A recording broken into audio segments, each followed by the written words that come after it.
দুটো বিশ্ব সেরা দল, একটা ফাইনাল। হার জিতের এই খেলায় একজন ফুটবলার নিজের জীবন বাজি রেখে দলকে জেতাতে চেয়েছিলেন। পুরো বিপক্ষ দল তাকে ঠেকাতে হিমশিম খাচ্ছিল, তারপরেও তাকে ঠেকাতে না পেরে একের পর এক আঘাত, ফাউল, এমনকি হাত দিয়ে আটকে রাখতেও বাধ্য হয়েছিল। তারপরেও তাকে কোনোভাবে আটকানো যাচ্ছিল না। এ ম্যাচে যেন প্রতিপক্ষদের জন্য ত্রাস হয়েছিলেন ব্রাজিলের সুপারস্টার নেইমার জুনিয়র। প্রতিপক্ষের গোলকিপারের মুখ থেকে ভেসে আসছিল, ওকে আটকাও, ও একাই আমাদের স্বপ্ন তছনছ করে দিবে, শুধু ওকে আটকাও, আমরা ম্যাচ জিতবো। 2021 কোপা আমেরিকার ফাইনালে মারাকানার ট্র্যাজেডিতে নেইমার ছিল অপ্রতিরোধ্য।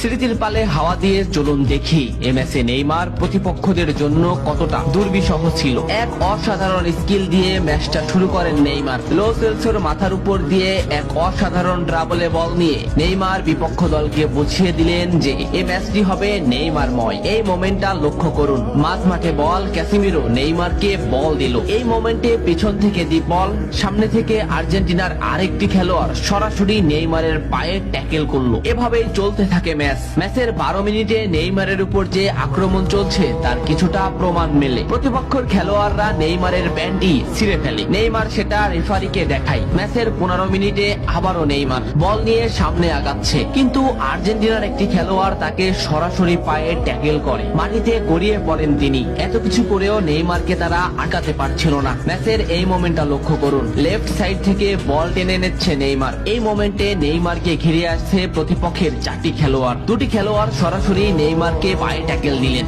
মাটিতে পড়ে গেল নেইমার, কিন্তু নেইমার ঠিকই পাকুয়ে তাকে বল দিয়ে দিলেন। ডি বক্সের সামনে নেইমারের পায়ে বল, বলে না হিট করে সরাসরি নেইমারের পায়ে হিট করে ডিপল নেইমারকে ফেলে দিল। ডিপলকে এক সাংবাদিক প্রশ্ন করেছিল, কোন ফুটবলারকে আটকাতে তোমার সব থেকে বেশি কষ্ট হয়েছে? ডিপল নিঃশ্বাস নেওয়ার আগেই বললেন নেইমার। কোপা আমেরিকার ফাইনালে নেইমার ছিল